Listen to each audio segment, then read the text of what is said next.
Apologize for arriving late. I was supposed to speak yesterday, and I was tied up with some filming with BBC in Houston of a story, which I can't mention right now because of the press conference coming up, but it could change U.S. history somewhat. And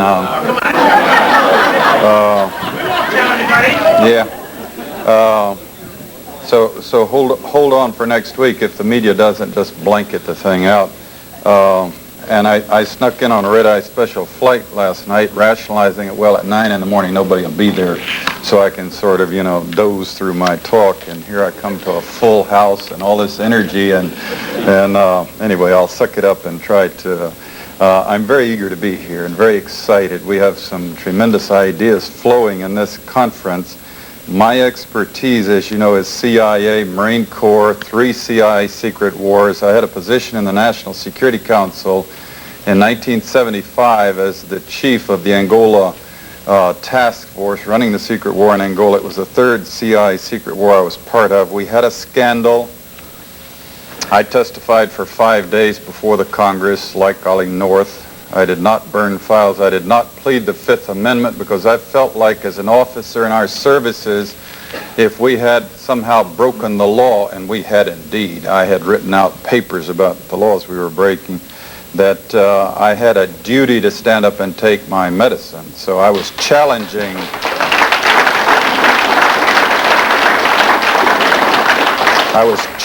the people in the congressional committees to do their duty and put us in jail. Now, it's not that I wanted to go to jail, but I had the notes and dates and details and cables and texts where it was absolutely guaranteed that I could take Henry Kissinger and CIA Director Bill Colby to jail with me.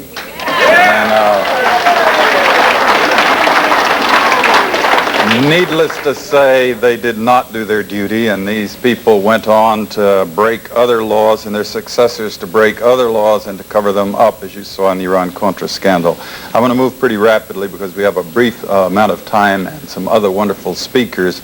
But what we're going to talk about is just a quick review of this national security thing, the national security laws, and where that puts our country today and where it's going.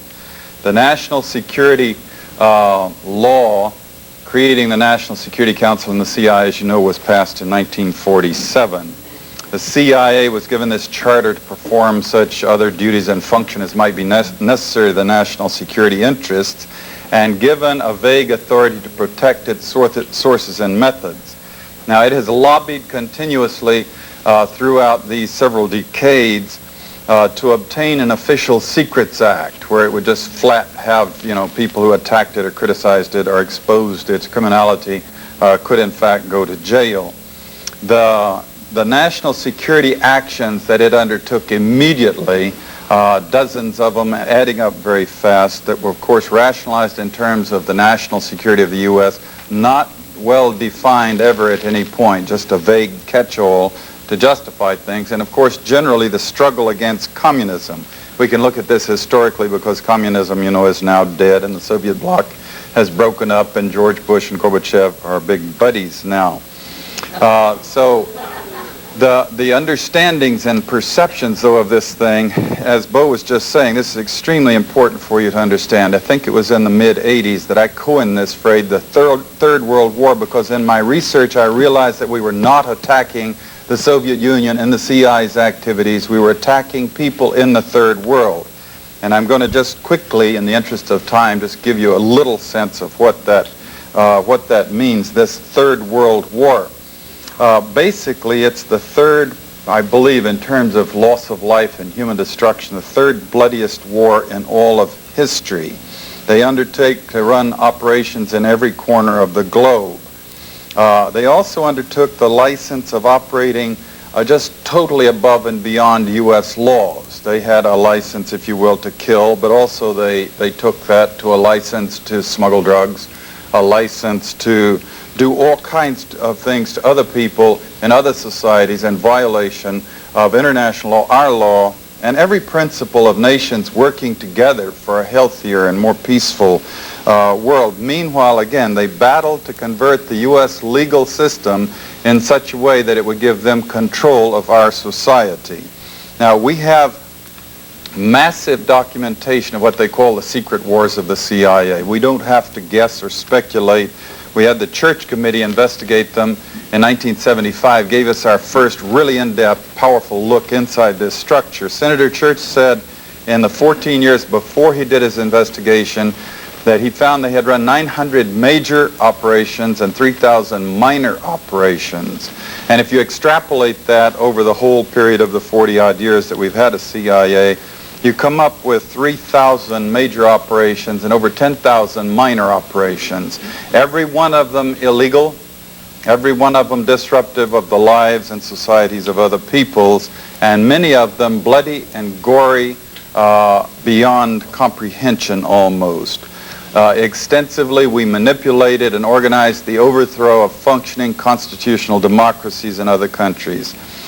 We organized secret armies and directed them to fight in just about every continent in the world. We encouraged ethnic minorities to rise up and fight. People like the Mosquito Indians in Nicaragua, the Kurds in the Middle East, the Mongs in Southeast Asia. And of course, if you think about racial tension, just think about what it would do in this society if some country were coming in with massive aid to encourage the radicals or the wilder elements in our minorities to begin raping and murdering and blowing things up, and how violently we would react. And we have been doing this systematically to other countries around the world. We have organized, and we still do, and fund death squads in countries around the world, like the Treasury Police in El Salvador, which are responsible for most of the killing of the 50,000 people just in the 80s, and there was 70,000 before that. These things lead us into wars. Once again, if we had, a full day, I would go into great detail on every one of these. An orchestration, CIA, secret teams, and propaganda led us directly into the Korean War. We were attacking China from the islands, Quemoy, Matsu, Thailand, Tibet. A lot of drug trafficking involved in this, by the way, until eventually we convinced ourselves to fight the Chinese in Korea, and we had the Korean War, and 1 million people were killed.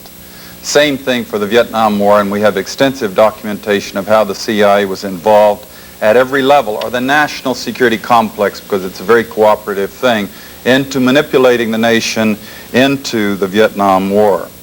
Meanwhile, inside the United States, of course, the people who would do these things overseas, they come back inside this country. They don't suddenly clean up their act. They were running operations across the United States that really kind of take your breath away. The MH Chaos program, a billion-dollar program to penetrate and manipulate civic organizations, labor and student organizations across the nation. The MK Ultra program, which was designed to experiment for over 2 decades on American citizens with disease and drugs. The LSD thing got to be as a CI experiment at Harvard Medical School and other comparable institutions. Once again, massive documentation about this. I publish a book list which you're welcome to order copies of if you want to write down an address of the best books that I've found on the subject. I've read hundreds, and I analyze this out down to the best 120 books and annotate them so that you can get a sense of which one you might want to read first and which one second. You should write to We Can Publishers.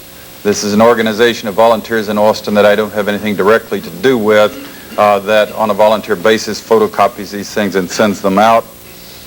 They're located at 504 East 20, pardon, 504 West 24th Street, number 79. Austin, Texas, 78705. That's 504 West 24th Street, number 79. Austin, 78705. We Can. I don't know what it means. We Can Publishers. Now, everywhere the CI has